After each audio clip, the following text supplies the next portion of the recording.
back when. It's so magical. Fiona will have a special place in my heart forever. Do you remember the question that was asked to you?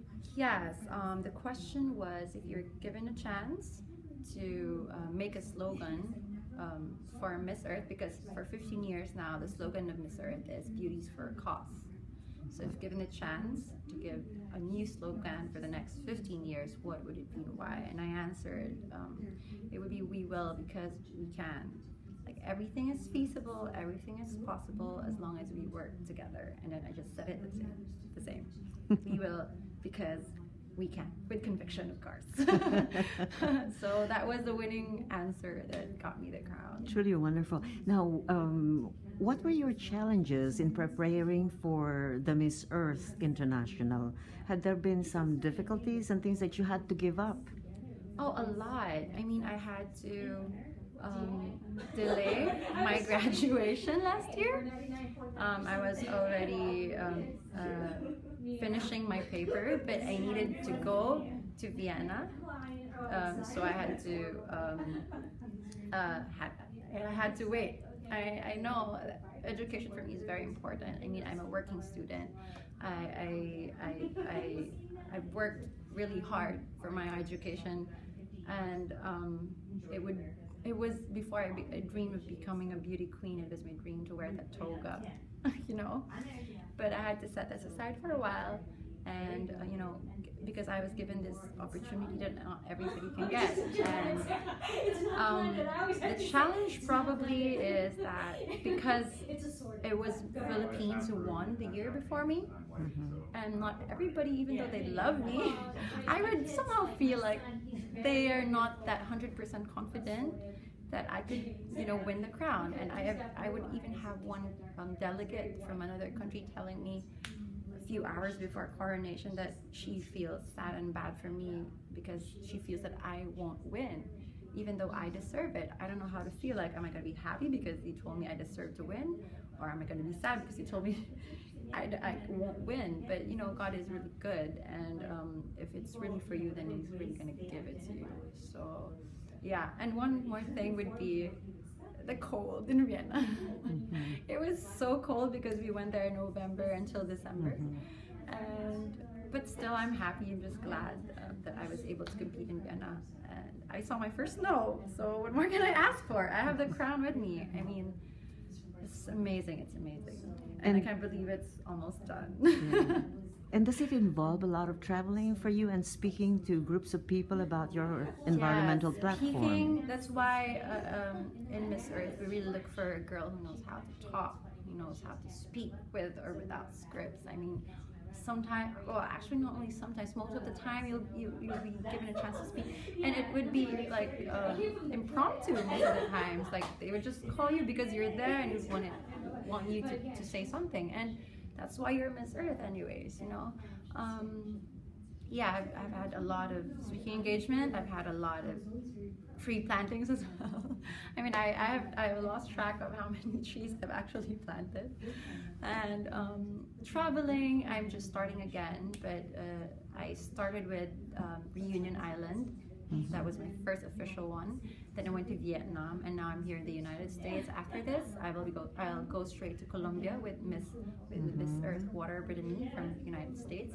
After Colombia, I'll be going to Sri Lanka as well. After Sri Lanka, I'll be going to Mauritius, and then I have pending ones too. I'm not sure when exactly, India or Vietnam again. I have a lot of things lined up. But with limited time, I'm just praying that I could get to visit everyone and say hi before coronation. And even after all these very hectic schedules, you will be pursuing your environmental issues and concerns for the community. I think that's what makes Miss Earth so special to every winner. Like, it really changes you. I won't be a hypocrite that I won't be using this and that because it's bad for the environment. You know, it's just sad that people tend to they compromise for comfort and convenience, But I believe that each and every one of us can do something for the environment. Like me, for example, I think the most humble thing I could do, aside from, of course, respecting the environment, would be getting rid of straws. I mean, personally, I don't use straw anymore. It's a small deed, but it goes a long way. So if each of us gets to do a small deed for the environment, it's going to create a bigger and greater impact. Who will Angiela Ong and where will she be 5-10 years from now? Oh my God! I mean, 5-10 years from now, I think Angiela will be having her own show, probably a travel magazine show, where she gets to explore the world and get to educate and inspire people and create awareness of how beautiful our planet Earth is and how we can take care of it and how we can enjoy the things that God has given us, how we can be a good steward of this beautiful gift that we just borrowed. Again, even our lives are borrowed, so we don't have the right to destroy any of it, not even a single one. So yeah, I see her seeing the world a better one. Angiela, what do you think are the 3 things that are very, very important in life to become successful in any field of endeavor? I think it's very important that you know what you want, so that you know your goals. You will do so you know your path. It's very important that you know what you want. Secondly, I think it's also very important that the sincerity. Be sincere in everything you do. I mean, I think the truth is always the right way. Always remember why you're doing it. And the last one would be, you should, it's so hard to pick the last one. I think you need to be happy. I think if you have contentment in your heart, you know how to show gratitude. Once you have that in your heart, you'll be fulfilled. And whether you think you're already there or not, I think just by being a person that you are already, I mean, I think that's being successful too. And 2, yes, that's very good. And give it back to God, of course. Wonderful. And 2 final questions. As Miss Earth International for 2015, let us say that you were invited to speak Yes. to a big group of international audience to speak at the United Nations. I actually did that Yes, before you in did. Vienna. Oh, Because, tell us, yes. Apparently, United Nations have a headquarters in Vienna, and I was very lucky to be one of the chosen ones, a few chosen delegates to be given the chance to have a few minutes and speak to them. It was really amazing. Like, who does that? Not everybody gets to have that chance. And so I was representing Asia at the time, so I told them about what's happening in this part of the world. And I was telling them that this is a war that won't be won, that can't be won with guns or bombs. This is a war between us and ourselves and each other. This is a war that can only be won through compassion. This is a war that can be won through understanding and accepting that there is really a problem and there's also a solution. That we all be part of the solution. Respecting the environment is very, very important.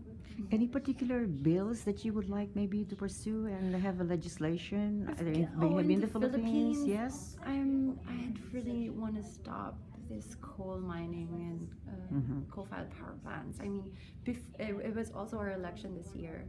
And a few weeks before Election Day, I actually made a video with some of the people from Climate Reality. Climate Reality is founded by the former US Vice President Al Gore. And they went to the Philippines. I was able to meet the same people who have the same passion. And we came together and made this video urging the future senators, future leaders to help us out, like somehow. And because while other countries are already turning their back to this dirty energy, and here we are, the Philippines, the most vulnerable for climate change. Here we are opening 23, 24 more. I mean, why are we doing that? We have a lot of natural resources that we can actually, use and utilize. I mean, it's just sad, because I know in Iloilo, there's where I grew up, there's actually one that's really near us, and it's affecting not only the environment but the people around it.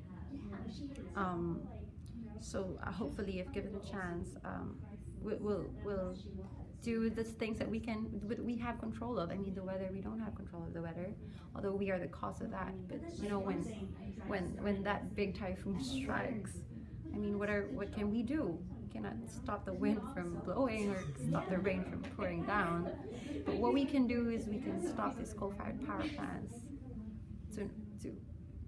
so that it won't add up to the climate change, and climate change will make.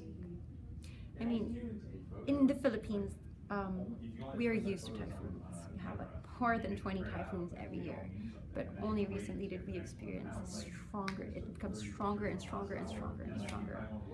And one of the biggest examples would be Typhoon Haiyan, and it has devastated lives. And I mean, we are all a contributor of that. Like, it's just sad.